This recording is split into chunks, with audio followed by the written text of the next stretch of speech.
오늘 제목은 중직자 기도의 역할입니다.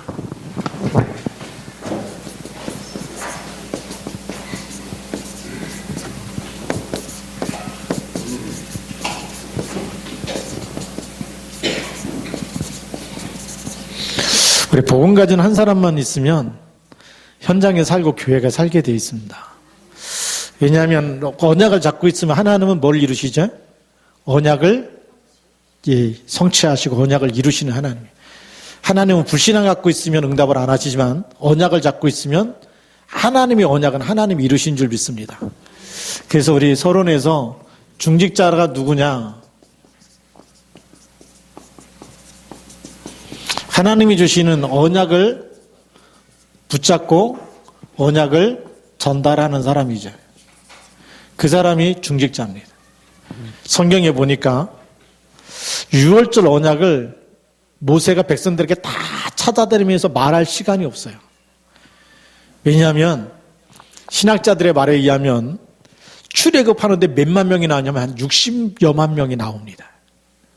60만 명에게 언제 다 가서 일일이 양의 피바를 하고 얘기합니까? 장로들을 모아놓고 장로들이 전 백성에게 전달하는 거거든. 그게 중직자라는 얘기예요. 그러니까 출애굽의 기적이 일어난다는 얘기예요. 또 여호수아 때도 마찬가지입니다. 유사들에게 말해라는 거예요. 언약궤 맨 제사장이 요단강을 밟을 때 언약궤 맨 제사장을 다 따라서 건너가라는 거 아닙니까? 언약궤 맨 제사장들이 앞에 가서 여리고성을 돌 때 그 언약궤 맨 제사장들의 2000보 뒤에서 다 따라가라는 거예요. 그걸 누가 전하라고요? 유사들이 가서 전하라고. 그 유사들이 누구냐면 지금의 중직자들입니다. 그 중직자 역할이 그만큼 커요. 불신앙을 전달하는 게 아니라 하나님이 주신 언약을 전달할 때 그게 중직자입니다. 근데 왜 한국의 많은 중직자들이 이 중직자가 되고 나서 많이 무너지느냐? 불신앙을 심어서 그래요. 율법을 심어서 그랬어요. 세례 요한의 신앙 갖고 있으면 늘 잘했다 잘못했다 이 기준으로 보면 그래서 본인 때문에 막 교회가 이게 잘 되는 것처럼 이렇게 착각하고 있다는 거예요. 그게 아니고 언약을 전달할 때 하나님이 쓰시는 중직자가 나올 때 현장에 살아나는 줄 믿습니다. 이런 중직자 한 사람만 있으면 이 교회의 모든 흑암 세력이 꺾이게 되어 있습니다. 중직자 한 사람 때문에 교회가 살아나는 거고, 그 다음에 중직자는 지역의 영적 사령관입니다.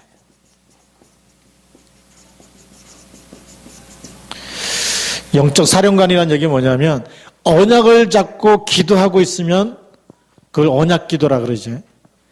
그리스도를 붙잡고 그리스도 이름으로 기도하고 있으면 지역의 모든 흑암이 무너지는 줄 믿습니다. 그게 영적 사령관입니다. 성경에 예를 들어 보면 창세기 13장 18절 아브라함이 단을 쌓습니다.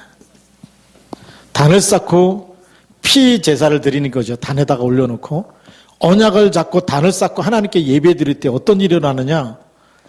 소돔과 고모라 땅은 불타서 지금 전쟁이 일어나고 불타서 없어지는데 하나님이 아브라함에게 318명의 가병을 붙이시는 줄 믿습니다. 지역을 정복하게 만들어요. 또 우리가 잘 아는 이삭도 보면 창세기 26장 25절에 이삭이 그 밤에 단을 쌓을 때 그랄 땅에 있는 군대 장관과 왕이 찾아와서 너는 우리를 해하지 말라. 하나님께서 분명히 너를 축복하는 걸 우리가 보았다라고 얘기하죠. 영적 사령관인 줄 믿습니다. 우리 중직자가 이런 영적인 힘을 회복해야 될 시간표가 된 줄 믿습니다. 초대교회 이런 중직자를 보내는데 교회가 살아나는 거예요. 이런 중직자를 보내는데 모든 성도들이 힘을 얻는 줄 믿습니다. 언약을 전달할 때마다 언약은 생명이 전달되는 줄 믿습니다. 하나님의 말씀 뭐가 있다고요? 히브리서 4장 12절에 살았고 운동력이 있다. 말씀을 전달하는데 에스겔 37장 1절부터 11절에 보니까 말씀을 대언하라. 마른 뼈들이 붙는 줄 믿습니다. 살이 붙고 생기를 대하니까 생기가 들어가서 이스라엘의 큰 군대가 되더라 그랬어요. 흑암세력이 다 무너지는 역사가 말씀을 대언할 때 일어난 줄 믿습니다. 그래서 우리 본론에 들어가서 보면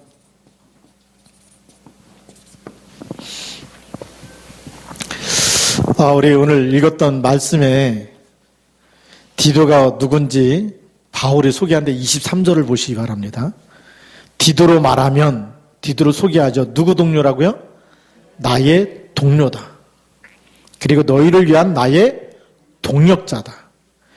우리 형제들로 말하면 여러 교회의 사자들이다. 사자들이란 얘기는 뭐죠? 심부름꾼이란 얘기예요. 네. 교회의 일꾼이요 심부름꾼이요 그 교회에 하나님이 보내신 사람이란 얘기죠. 그리고 그리스도의 영광이니라. 그러면 이 중직자 디도가 어떤 사람인 줄 알겠죠? 불신앙하는 사람이 아니고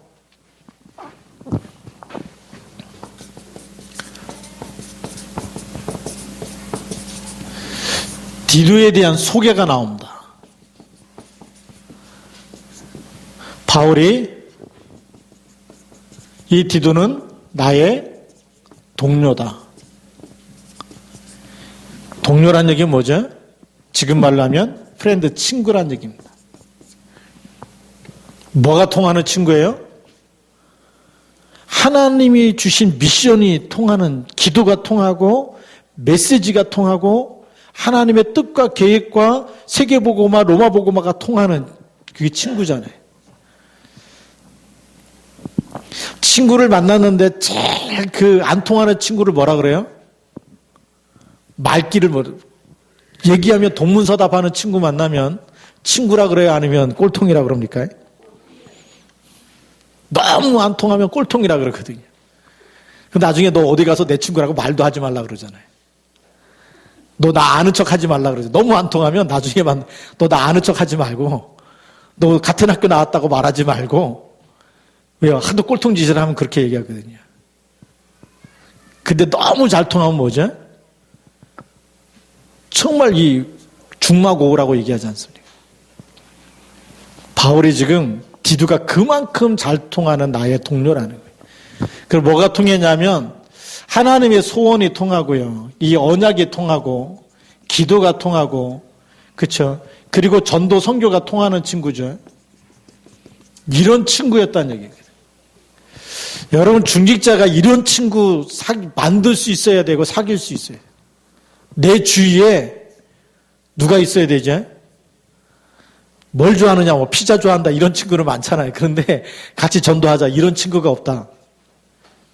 그게 최고 불행이에요. 예. 그렇잖아요. 같이 전도하고 같이 선교할 친구가 있어야 되죠. 그런 친구가 없는 게 제일 불행 아닙니까?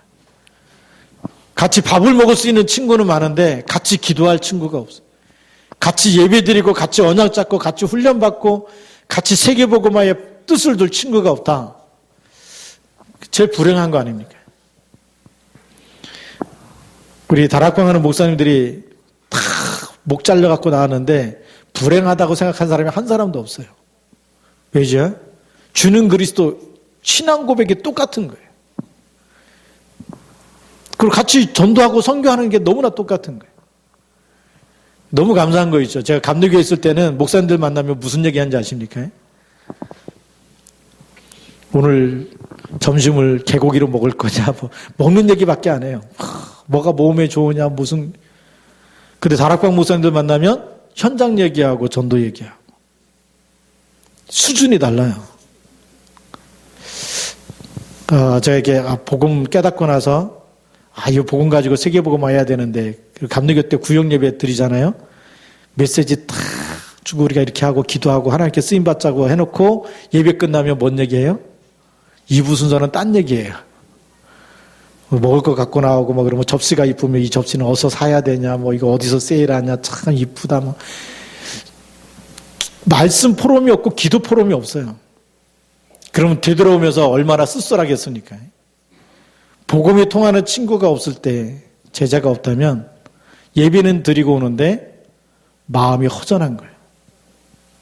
분명히 예수님은 그러므로 너희는 가서 모든 족속으로 제자를 삼으라고 얘기했는데 이렇게 예배드리고 하나님 믿고 기도하고 근데 말씀 포럼도 없이 예배 끝나면 다 또 세상 얘기로 빠지니까 돌아올 때는 허전하고 그러는데 지금 우리 치화중학교는 그래도 예배 끝나면 뭔 얘기해요? 말씀 포럼 얘기하잖아요. 그게 축복인 줄 믿으시기 바랍니다. 예. 강단 메시지 붙잡고 포럼하는 게 얼마나 축복인데. 말씀의 흐름 속에 있는 게 얼마나 축복인데. 그래서 정말 아브라함이 다 쪼갰는데 세계를 안 쪼갰는데 내가 매일매일 작은 일 하루를 시작하지만 시간마다 그리스도 놓치면 안 되겠구나. 강단 메시지 붙잡고요. 아직 태어나지도 않았는데 하나님은 피 언약을 붙잡은 사람을 태어나게 해가지고 그 사람과 언약 맺어서 그 사람 통해서 대적의 문 사단의 권세를 깨트리는 그리스도를 보내겠다고 약속하셨구나. 이삭에 대한 언약. 하나님 또 이스마엘을 또 축복하는데 왜 축복하냐? 아브라함이 언약 잡고 그 언약을 전부 다 이스마엘 몸에까지 할례를 행하게 해서 피 언약을 붙잡게 하니까 하나님이 큰 민족이 되게 하겠다는 축복하시는구나. 그게 우리 강단의 흐름이거든요. 그럼 내가 그 속에서 그리스도 붙잡고 있다면 하나님이 나를 쓰시겠구나. 맞아요? 틀려요? 맞잖아요. 우리가 말씀 포럼하고 그 말씀을 붙잡고 그 안에 내가 있는 게 축복인 줄 믿으시기 바랍니다. 여러분이 구역예배 끝날 때마다 말씀 포럼하고 그리스도 이름을 기도할 때마다 어떤 일이 일어나는지 같이 포럼하고 그래서 우리가 지금도 우리는 부활의 증인인 줄 믿습니다. 성령이 우리 안에서 역사하시는 그 증인이에요. 과정이에요. 응답이 많이 안 와도 괜찮아요. 이 말씀 속에 내가 있는 게 축복인 줄 믿습니다. 열매 보고 된다 안 된다 이런 얘기 하지 마시고 내가 지금 그리스도가 내 안에 있는 게 축복이에요. 열매가 없어도 괜찮아요.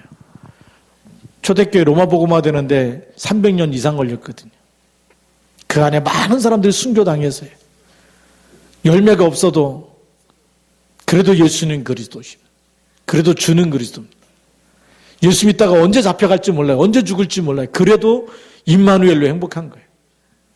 하루를 살아도 그리스도와 함께 임마누엘로 그 행복을 붙잡고 놓치지 않은 줄 믿습니다. 우리가 지금 그렇게 살아야 되는 거거든요. 바로 이 디도가 그런 사람이었습니다. 나의 동료였다. 예. 바울이 로마도 보아야 아뢰라 그러는데 그게 너무나 잘 통한 거였죠. 그리고 너희를 위한 나의 동력자다 그랬습니다.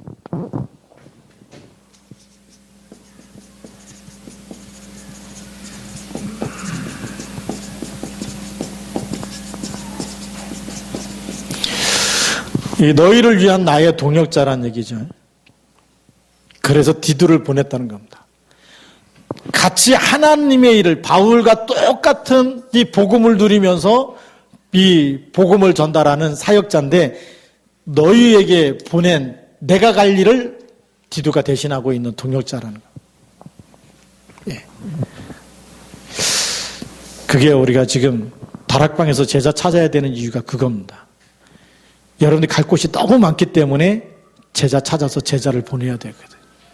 그게 나의 동역자라는 말입니다. 여러분 죽기 전에는 여러분들이 말씀 운동했던 곳에 누굴 보내야 되죠? 디도와 같은 사람을 보낼 수 있어야 되거든요. 예. 그래서 우리 구역장 인도자님들은 또 우리 합숙 훈련 받은 분들은 그 말씀 운동 펴면서 제자를 디도 같은 사람을 찾아서 또 보낼 수 있어야 돼요. 그게 하나님이 원하시는 일인 줄 믿습니다. 그래서 너희를 위한 나의 동역자들이다. 그리고 우리 형제들로 말하면 여러 교회의 사자들이다 그랬습니다.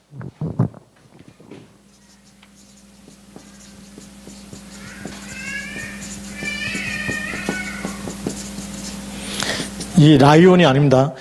이 사자라는 얘기는 지금 말하면 대사라는 얘기예요. 예. 이 교회에 하나님이 보낸 사람입니다. 복음의 심부름꾼으로 그리스도를 대신해서 보낸 사람, 그리스도의 대사, 그리스도의 후사란 말을 쓰거든요. 여러 교회의 사자로 보냈다. 이 교회에 하나님의 심부름을 하면서 교회를 세우는 사람으로 보낸.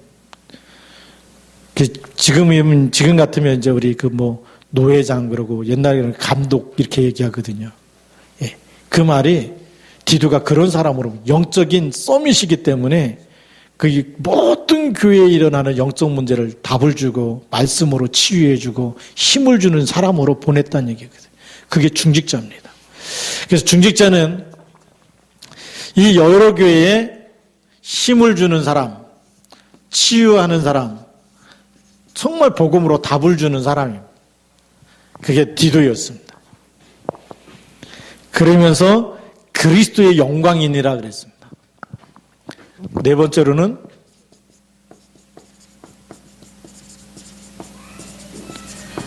그리스도의 영광이라는 얘기는 뭐죠? 자신의 영광이 아니고 자신의 영광은 뭐죠? 모든 일을 해놓고 내가 했다 이렇게 하는 게 자신의 영광 받는 건데 모든 일을 해놓고 주님이 하셨습니다. 성령에 인도받는 사람이고 성령께서 시키는 일만 하는 사람이고 복음만 전하는 복음의 일꾼이고 그리스도만 말하는 그리스도의 일꾼이죠.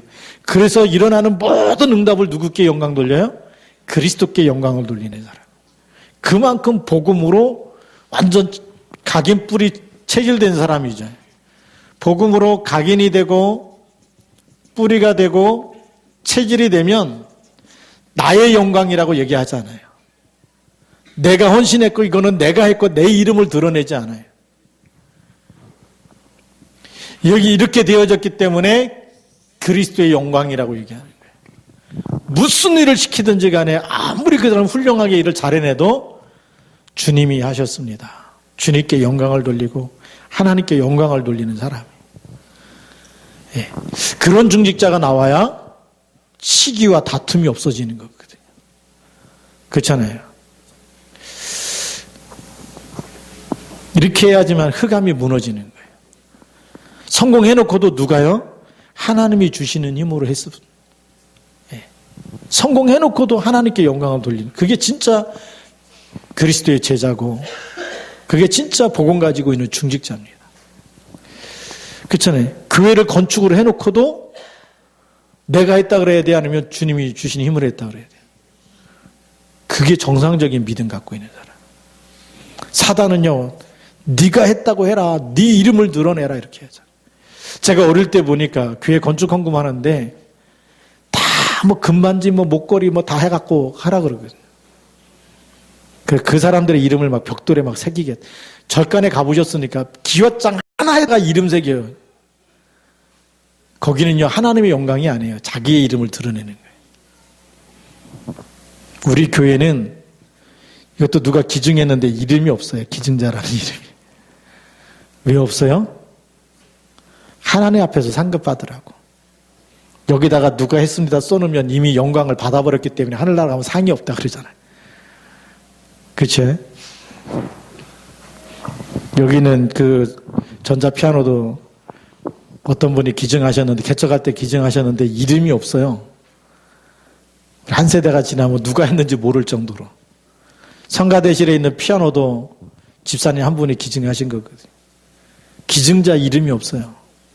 근데 일반 교회 가서 보니까 누가 기증했다고 다 딱지 붙여놨더라고요. 우리는 성경대로 가자고요. 하나님 앞에 드린 것이고 사람이 알아주지 않아도 하나님께만 영광이 되면 되는 줄 믿습니다. 그게 진짜 중직자예요. 그래서 그리스도의 영광이다라고 얘기하고 있는. 그러면 이 중직자가 역할이 있겠죠.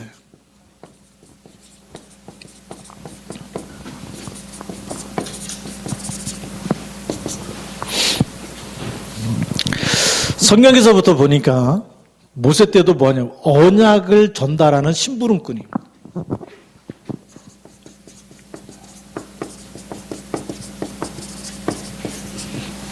가장 중요한 건 하나님의 말씀을 내가 믿고 전달하는 사람. 그게 중직자의 역할입니다. 그래서 새 가족이 복음을 잘 모르고 막 불신앙하고 그러면 하나님의 있는 말씀을 전달해서 말씀으로 답을 줘야 돼요. 그래야 치유가 되어지고 살아나는 줄 믿습니다. 그러기 위해서는 중직자 가지고 있는 믿음의 색깔이 중요합니다. 이 믿음의 색깔이 뭐냐면 이 영적 상태거든요. 옛날에 중직자는 어떤 색깔을 많이 갖고 있었느냐? 세례 요한, 예수님을 세례 요한처럼 알고 있는 거예요. 그래서 율법주의에 많이 묶여 있었어요. 율법주의는 뭐가 기준이죠? 행함이 기준입니다. 그렇죠? 행함이 기준이고 행위가 기준이에요. 주일날 빠졌냐, 놀러 갔냐, 주일날 병원에 갔냐, 뭘 사 먹었냐, 안 사 먹었냐, 장을 봤냐, 안 봤냐. 전부 이게 기준이었어요. 그게 구약에서 못 빠져나온 거거든요. 바리새인들이 그 기준으로 제자들을 본 거예요. 근데 장로님이 돼가지고, 중직자가 안수집사님이 되고, 권사님이 돼가지고, 그 기준 가지고 딱 붙잡고 있다. 그것 가지고 사람을 정죄하면 돼야 안 돼요. 사람을 정죄할 힘이 있는데 사람을 살릴 힘이 없어요. 지금 세상을 보세요. 실수한 사람들을 막 무너뜨리는 힘은 있는데 살려내는 힘이 있어요, 없어요? 없어요. 그래서 정신병 시대에 오면 치유할 능력이 없어요. 영적 문제 깊어지는 세상에 답을 줄 수 있는 사람이 없어요. 그래서 하나님이 우리를 부르신 줄 믿습니다. 세상은 살려낼 힘이 없어요. 왜요? 율법주의이기 때문에. 맞다 틀리다 이 기준 가지고는 그렇잖아요. 알코올 중독 환자가 술 많이 먹었어요. 먹지 말라 말을 할 수 있어요. 근데 그 사람을 살려낼 수 있는 힘은 있어요, 없어요? 없어요. 이런 중직자가 교회에 꽉 차 있으면 교회는 늘 분란이 일어나고 싸움이 일어나고 그리고 시기하고 정죄하고 이거에 끝나는 거예요. 어떤 집사님이 저한테 전화해가지고 왜 요즘 교회가 사람들이 잘못된 사람들이 교회에 많이 오는데 치리를 안 하냐? 라고 저한테 물어봤어요. 치리가 뭔지 아시죠? 잘못했다고 얘기해주고 혼내키고 그렇게 갖고 좀 바르게 잡으라는 거예요. 그게 무슨 신앙이죠? 세례 요한 신앙이에요. 세례 요한이 그렇게 했잖아요. 독사의 자식들아 회개하라 하면서. 예. 지금 도끼가 나무 뿌리에 찍힌 것처럼 하나님의 진노가 지금 그렇게 와 있다고 얘기했거든요. 그게 세례 요한 신앙이에요. 죄 지면 벌 받는다고 막 외치는 게 그게 이번에 하와이 갔더니 그런 사람이 있더라고요. 뭐라고 써놨냐? 종이에다가 그 널판지 있죠? 박스 같은 그 종이에다가 영어로다가 막 썼어요. 뭐라고 썼냐? 회개하라. 술 먹지 말라. 간음하지 말라. 막 거기다 다 썼어요. 그리고 어쩌다 한 번씩 막 소리를 꽥꽥 질르는 거예요. 무슨 신앙이에요? 세례 요한 신앙이에요. 하와이 가니까 그런 사람, 우리 한국에만 있는 줄 알았더니 거기도 있더라고요. 뭐라고 소리 질르나 이거 가만 봤어요. 그랬더니 거기다 써놨어요. 왜? 하와이가 관광객들이 많이 오니까. 관광객들이 뭐 하러 와요? 놀러 오르잖아요. 술 먹고 막 춤추고 막 놀다 가는 거지. 이 색깔 가지고. 정죄는 할 수 있는데 그 무너진 사람은 살려낼 진짜 답을 줘야 되는데 답을 못 주고 있는 거예요. 그 다음에 무슨 신앙이냐면 엘리야 신앙. 신비주의죠. 이 답을 갖고 있으면 자꾸 금식기도 하게 만들고 자꾸 막 이렇게 막 체험하도록 만들어요.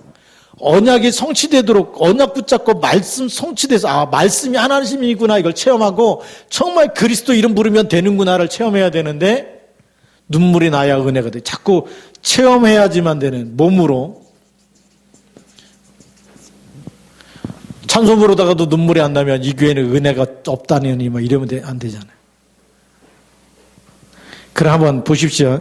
정상적인 사람이 다 교회 처음 왔는데 전부 다 찬송 부를 때마다 다 울고 있다. 그럼 본인만 안 울면 나만 무슨 사람이죠? 이상한 사람이죠.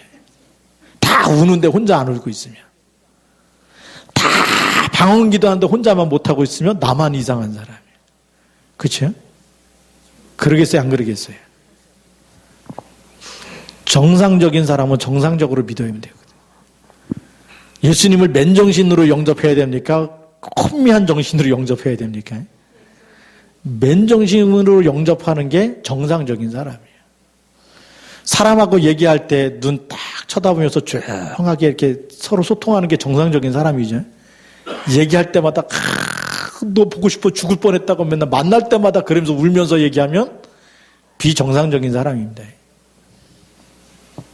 뭔 얘기인지 이해가 됩니까? 신앙생활이 가장 정상적인 사람일수록 말씀만 딱 붙잡고 그걸 딱 붙잡고 실천해야 되겠다. 기도해야 되겠다. 마음으로 딱 붙잡고 확신하는 사람이 정상적인 사람이에요. 근데 신비주의 여기에 있는 사람은 뭐가 와야 돼. 뭐 뜨거운 게 와야 되고 뭐가 와야 돼. 정상적으로 믿으시기 바랍니다. 안 와도 괜찮아요. 눈물이 안 나도 괜찮은데 마음으로 믿어에 이르고 입으로 시인하여 구원에 이른다 그래서. 세 번째로는 예레미야 신앙입니다. 이 구제하고 봉사하고 또 선행을 많이 하고 여기에 있는 사람이 내가 그런 걸 많이 해야 하나님이 복 주시는 걸 알고 있는 거예요. 근데 하나님이 복음을 주신 거는 사람에게서 난 것이에요? 아니면 하나님께로부터 난 것이에요? 사람에게서 난 것이 아니니 그랬어요. 행위에서 난 것이 아니에요. 근데 우리는 뭔가를 막 착한 일을 하고 많은 가난한 사람을 도와주고 이런 구제와 봉사를 많이 해야 하나님이 나를 복 주실 것처럼 구원을 주실 것처럼 착각하고 있는 게 속는 겁니다. 모든 사람이 원죄가 있기 때문에 착한 일을 해도 마귀잖아요. 이걸로 해결이 안 돼요. 좋은 거예요. 구원받은 이후에는 왼손이 하는 일 오른손이 모르게 하고 오른손이 하는 거 왼손이 모르게 하면 되는데 이것 가지고 신앙의 기본을 딱 붙잡고 있으면 안 된다는 거거든요. 그 다음에 네 번째 우리 선지자 신앙이 있어요. 많이 아는 게 믿음이 아닙니다. 많이 아는 것을 그래서 이 옛날에는 막 그 기도원 갖고 막 체험해갖고 불 받고 이러면 다 뭐라 그런지 아세요? 신학하라 그러잖아요. 그러면 하나님에 대해서 많이 아는 게 신학이죠. 하나님을 많이 아는데 믿음이 좋아질까요? 아니면 믿음이 없어질까요? 하나님에 대해서 많이 알면 믿음이 엄청 좋아져야 되잖아요. 근데 신학하고도 택시기사 하시는 분 많아요. 그런 분이 있더니 신학을 했는데 개척을 못해요. 왜요? 하나님이 없어서 못하는 게 아니라 돈이 없어서 못한대. 그래서 사실은 하나님보다 하나님에 대해서 많이 배웠는데 결국은 돈이 하나님이. 돈이 없어서 못합니다. 그래서 하나님에 대해서 많이 아는 것이 믿음이 좋은 게 아니고 하나님은 신학의 대상이 아니고 하나님은 믿음의 대상이에요.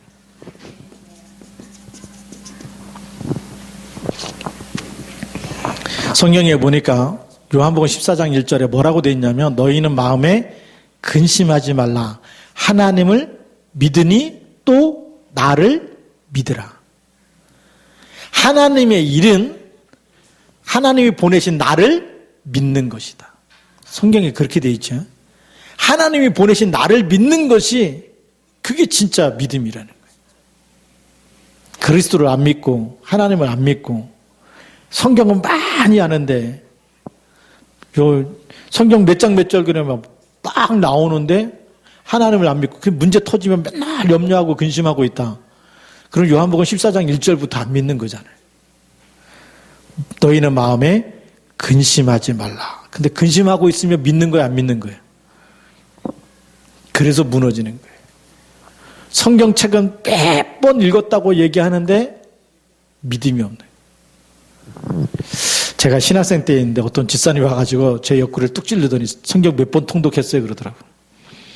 한 번밖에 못 읽었는데 그랬더니 자기는 5번 읽었다고. 그 집사님이 나보다 믿음 좋다는 걸 얘기하려고 그러죠. 나는 성경 5번 읽었다고.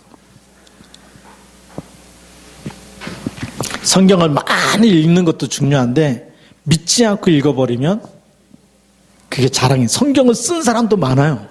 창세기부터 요한계시록까지. 제가 그런 사람 봤거든요. 감리교회에 있는데 이제 그 지방이라고 하거든요. 성경 쓴 책을 몇 보따리를 보자기에 싸갖고 갖고 와요. 노트로 쓴 거를. 막 상 주고 그래요. 성경 잘 썼다고. 제가 볼 때는 아니거든요. 그렇잖아요. 사람이 볼 때는 대단해 보이는데 성경을 다 썼으니까. 구약시대 서기관들 다 성경 쓴 사람들이에요. 근데 예수님은 서기관들 보고 믿음이 있다고 얘기한 적이 없어요.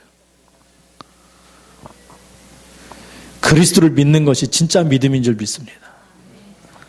그게 진짜 돼야 돼. 그래서 믿음의 색깔이 뭘로 바뀌어야 되느냐? 마태복음 16장 16절이 돼야 되는 거예요. 주는 그리스도시요 살아계신 하나님의 아들이십니다. 예수님은 그리스도십니다. 이게 각인돼야 되는 거예요. 하나님 만나는 길은 그리스도밖에 없습니다. 오직이 돼야 되잖아요. 죄와 사망의 법에서 모든 원죄와 자범죄에서 조상의 죄에서 빠져나오는 길은 그리스도밖에 없습니다. 이게 각인돼 갖고 전달해야 될 줄로 믿습니다. 그게 중직자예요. 지금도 보니까 수많은 마귀의 일이 있어요. 이 마귀의 일 때문에 사람들이 알코올 중독이 되고 마약 중독이 되고 도박 중독이 되고 가정에서 늘 그리스도가 전달돼야 되는데 그리스도는 한두 마디밖에 안 하고 맨날 세상 지식은 다 집어넣고 하니까 다른 것에 집착되고 중독돼 가고 있는 거예요. 복음에 중독돼야 되는데 요즘 아이들이 기도할 줄 모르잖아요. 우리 교회는 좀 나아요. 제가 부목사 때 보니까 어린이 예배가 안 돼. 그래서 전도사님들이 부목사님 내려와서 주일학교 예배 좀 드려달라고. 제가 일부 예배 드리다가 주일학교 예배 드리러 갔나. 기도 시간에 눈 감고 있는 애가 한 명도 없어요. 기도하자 그래도 떠들고 장난치고. 그럼 그 아이들이 크면 뭐가 되겠습니까? 강단 메시지 붙잡는다. 이거는 상상도 못해요. 지금 우리가 이렇게 같이 예배 드리면서 주일 메시지를 붙잡는다. 이거는 시대적인 축복이고 하나님이 쓰신 일꾼인 줄 믿습니다. 언약을 붙잡으면 혈육으로 되는 게 아니고 혈통으로 되는 게 아니라 하나님께로부터 난 자들은 누구 말을 들어요? 하나님의 말씀을 붙잡고 인도받는 사람이에요. 주는 그리스도라는 고백을 누가 시켜서 하는 게 아니라 하나님의 말씀이 보니까 내가 하나님의 자녀고 그리스도가 내 안에 계시고 그래서 내 인생의 주인이 그리스도라고 매일 고백할 때마다 성령이 역사하는 사람이 있어요. 하나님께로부터 난 자들은 예수를 그리스도라고 고백하는 줄 믿습니다. 주는 그리스도라고 고백하는 거고. 문제가 와도 그리스도 이름 가지고 기도하면 성령이 역사하는구나. 알기 때문에 기도하는 사람이거든. 누가 시켜서 기도하는 게 아니라 그리스도 이름 가지고 기도하는 사람입니다.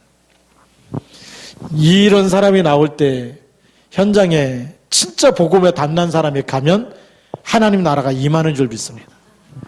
그래서 이런 믿음의 색깔이 올바른 믿음의 색깔을 가지고 이 사람이 파송되어 가는 현장입니다. 이 사람을 교회로 보내고 현장으로 보내고 가정에 보내고 누가 보내요? 하나님이 보내시는 거죠. 오늘 메시지 보니까 우리 주일 일부 오늘 새벽 기도회 때 하나님이 나를 보내신 것 같이 내가 너희를 보내노라 그랬거든요. 어디로 보냈어요? 여러분 그 가정과 가문에 흑암을 꺾으라고 보낸 줄 믿으시 바랍니다. 언약 잡고 딱 보면요. 가문 살리는 복의 근원이에요. 언약 잡고 여러분들 직장을 딱 보면 맨날 시달리고 돈도 못 벌고 이런 게 아니라 그 직장 살리는 복의 근원이에요. 여러분이 기도하면서 계속 기도하면 누구 때문에 하나님 거기를 복 주세요? 요셉 때문에 하나님이 보디발의 집을 복 주신 줄 믿습니다. 근데 여기는 맨날 회사가 안 돌아가고 언제 잘릴지 모르고 맨날 염려하고 있으면 언제 잘릴지 모른다는 생각 갖고 있으면 언제 잘려요. 그게 믿음이잖아요. 언젠간 잘리겠지라는 믿음 갖고 있으면 언젠간 잘리는 게 그 시간표가 오는데 여러분 반대로 하나님 내가 여기서 늘 기도하면 나 때문에 이 회사에 하나님 축복하여 주옵소서. 여기 있는 사람들이 복음 듣게 해주시고 그렇죠? 그게 요셉이었다니까요. 성경에 보면 여호와께서 요셉과 함께 하심으로 있거든요. 그걸 보디발이 보고 가정에 총무를 세우니까 그때부터 하나님이 보디발의 집과 떡그릇과 모든 밭과 모든 것에 하나님이 축복하셨다고 성경에 기록되어 있어요. 누구 때문에요? 요셉 한 사람 때문에. 임마누엘 비밀 알고 기도의 비밀 아는 요셉 한 사람 때문에. 영적인 서밋이 그만큼 중요합니다. 다 따라옵니다. 영적인 서밋이 되면 모든 게 따라와요. 그래서 중직자는 영적 서밋이 먼저 돼야 돼요. 그래서 이 하나님이 보내셨기 때문에 가는 곳에 뭘 이루라고요? 하나님의 나라 이루도록. 그곳에 나 때문에 하나님의 축복이 임하도록. 그게 중직자입니다. 이걸 회복하시기 바랍니다. 가끔 이게 해외 나갈 때 비행기 타고 가다가 비행기가 갑자기 쫙 떨어질 때가 있어요. 그 사람들이 뭐라고 합니까? 비명을 지르잖아요. 이게 갑자기 가다가 밑으로 확, 위에서 밑으로 부는 바람이 있으면 비행기가 가다가 훅 떨어지거든요. 그때 무슨 생각이 드는 줄 아십니까? 전도자가 탔기 때문에 니들 안 죽었다. 왜요? 하나님 나와 함께 계시잖아요. 그 생각도 하나님 주시는 거죠, 그렇죠? 아, 내가 안 탔으면 혹시 떨어질지도 모르는데 전도자가 탔기 때문에 하나님이 지키시는구나. 사람들 막 비명 지르는데 좀 감사하거든요. 떨어져도 괜찮잖아요. 왜요? 오늘 불러가도 하나님 나라 가기 때문에. 왜요? 부활이요 생명이라고 얘기했고 있대요. 죽느냐 사느냐 문제는 세상 사람들의 문제지 우리 그리스도인은 죽느냐 사는 문제가 아닌 줄 믿습니다. 죽어도 살겠고 이렇게. 영생에 대한 약속을 이미 받은 줄 믿으시기 바랍니다. 하나님 나라 이루기 때문에 이런 축복을 여러분들이 가지고 있습니다. 그러니까 오늘부터는 여러분들이 주신 신분 권세 가지고 모든 문제를 축복으로 바꾸는 나 한 사람 때문에 하나님께서 역사하실 것이다. 모든 걸 축복으로 바꾸실 것이다. 그걸 놓고 기도하시기 바랍니다.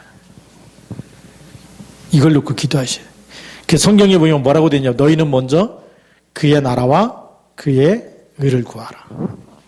절대 놓치지 마십시오. 하나님이 중직자를 세우시는 하나님의 목적이 있습니다.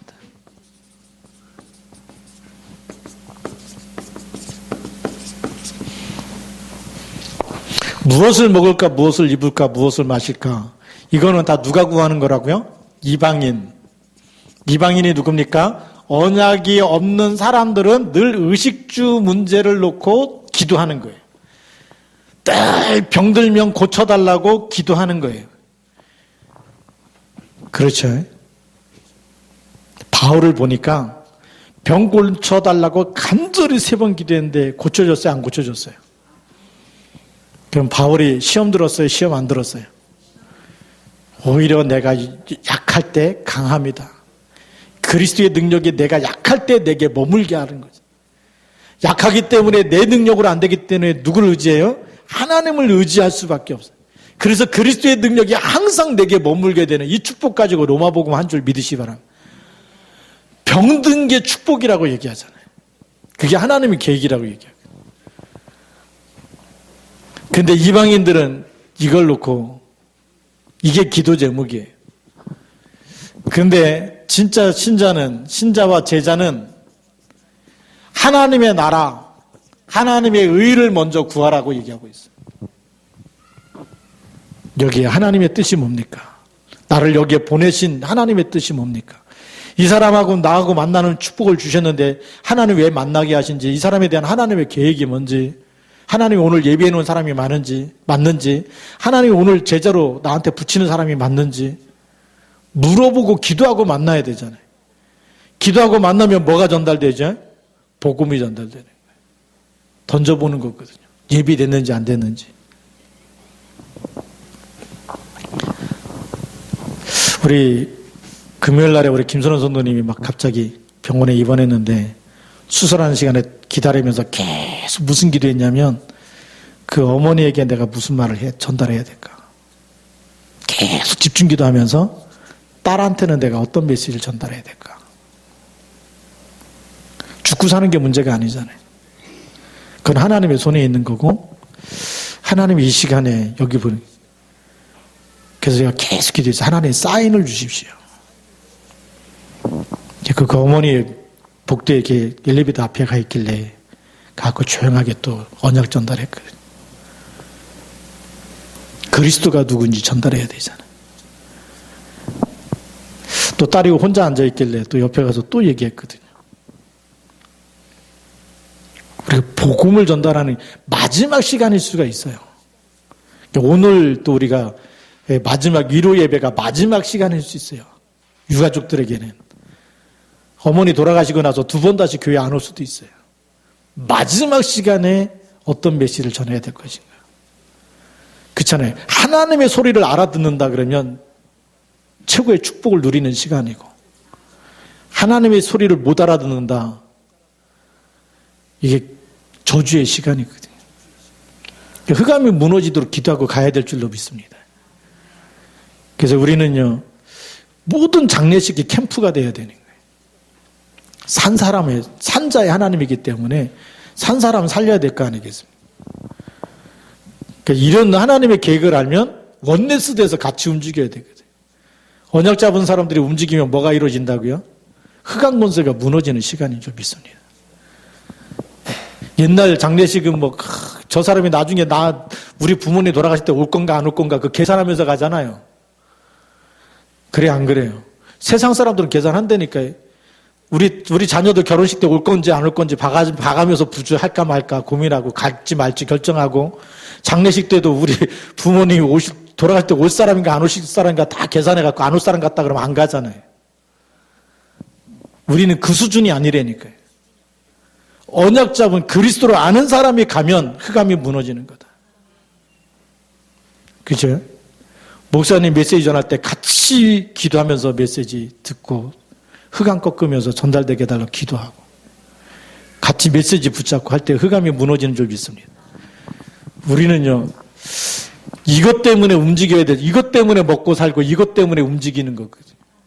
하나님의 나라를 위해서. 돈 버는 게 목적이 아니거든요. 땅 사놓고 집이 아무리 좋은 거 해도 오늘 부르시면 다 두고 가는 거 아닙니까? 그래 안 그래요? 내게 없어요. 하나님 부르면 가는 거거든요. 그러니까 그거 걱정하지 말라 그래요.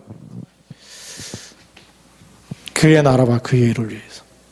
오늘 디도가 교회의 사자로 파송되고 동역자로 동료로 그리스도의 영광을 드러내는 사람으로, 이런 사람이 가는데 교회가 살아나는 거예요. 지역이 살아나는 거거든요. 많은 사람을 살리게 되는 줄 믿습니다. 하나님은 여러분을 그런 그리스도의 제자로 일꾼으로 부르신 줄 믿습니다. 그런 중직자 되길 원하는 거예요. 불신자하고 똑같은 수준에서 성공하고 돈 많이 벌고 이게 아니라니까요. 그런 사람이 예수님 따라왔어요. 주님이 어디로 가시든지 나는 주님을 따르겠습니다. 왜요? 예수 이름 따라다니면서 돈 벌려고. 그런 사람 따라왔거든요. 예수님 보면서 여우도 굴이 있고 새도 집이 있는데 인자는 머리 둘 곳이 없다라고 얘기해요. 따라오라는 얘기를 안 하고 그냥 동문서답을 했는데 그게 진짜 맞는 얘기예요.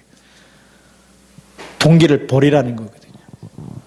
머리 둘 곳이 없는데 진짜 제자라면 따라오라는, 돈 버는 게 목적이 아니고 집이 문제가 아니고 머리 둘 곳이 없는데 그래도 오겠느냐 그 얘기거든요.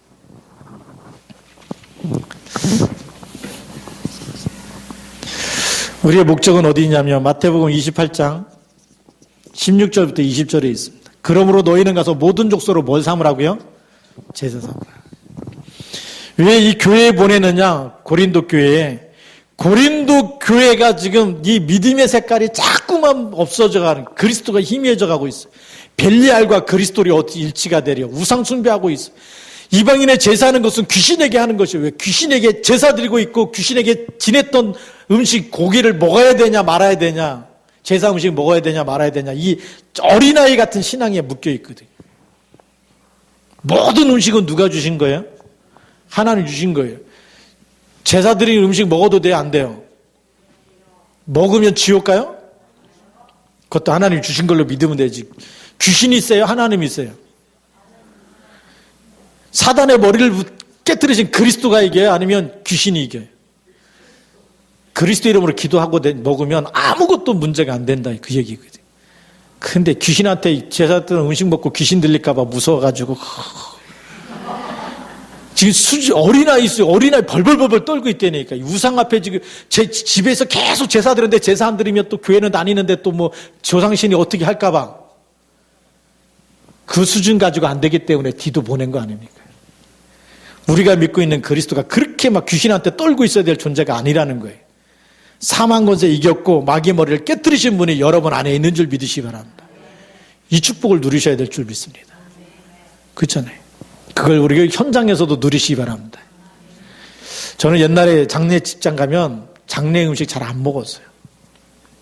죽은 사람 이거 목이 소화도 잘 안 되고 이상하게 맛도 없고 그리고 또 먹는 게 찜찜하고 막 이랬는데 요즘에 잘 먹어요.